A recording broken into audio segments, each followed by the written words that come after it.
When I think of online learning communities, I think of John Dorn's famous line to one of his poems, "No man is an island."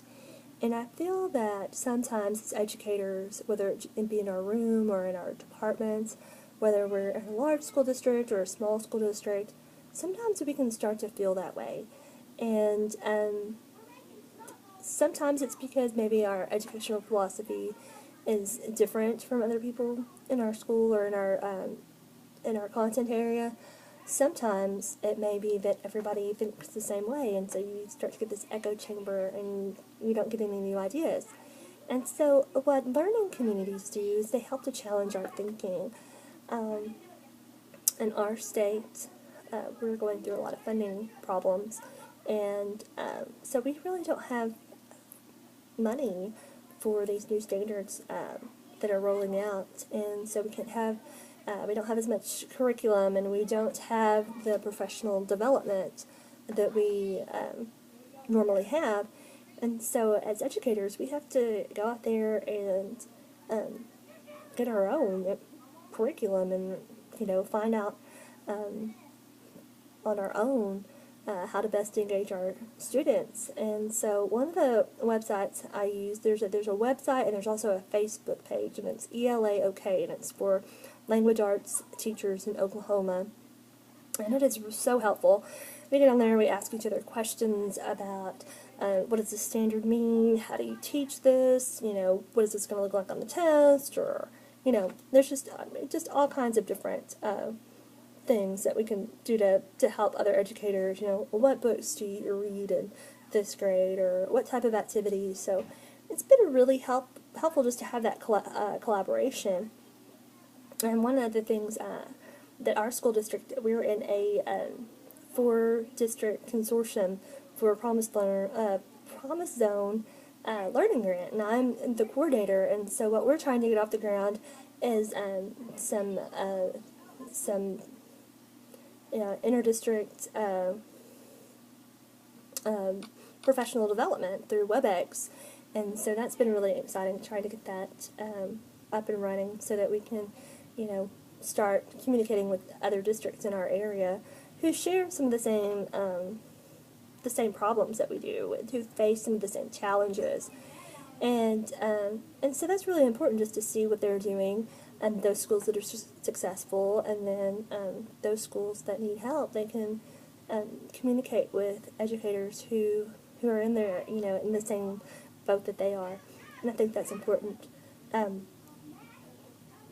I read Education Week pretty often for, about education policy. Sometimes, though, we stop and we don't realize that those websites like Quizlet and Kahoots, that those are learning communities. I mean, not in the strictest sense, but we are sharing curriculum. I mean, we create question sets that we share with one another, and we, create quizzes that we share with one another. Sometimes we may use another teacher's set, and sometimes somebody may use our set. But it's all. I mean, it's an interchanging of ideas, and we're engaging our students, and they beg to be on to be able to play those games, and they love it, and they're learning at the same time. And so sometimes we kind of limit to ourselves when we think of learning communities as blogs or educational websites that strictly talk about policy or content or whatever. But it's also those technology websites that we use to where we can share our content, which is important because it shows that, hey, somebody else is teaching the same thing that I am, and there's nothing new under the sun. So I mean, it's just different ways that we present it. And most people, if you thought of it, then somebody else has probably thought of it, but nobody has had the courage to let our opinion be voiced. And so until that happens, that idea can't take off, because I don't know how many times when I've talked to another teacher and I think, I thought and such and such and so, and I said, thought that before too, but I was always too afraid to say something, and so I think that is really important with the learning communities. You know, I think we, as a society, we worry too much about validation, but sometimes, you know, it is warranted. You know, we don't need constant feedback, but having some, you know, feedback is always good. So I think there's a fine line between, you know, that constant need for positive reinforcement versus, you know, just encouragement. There's a difference. And I think using learning communities online like that is very healthy and can only help educators going forward.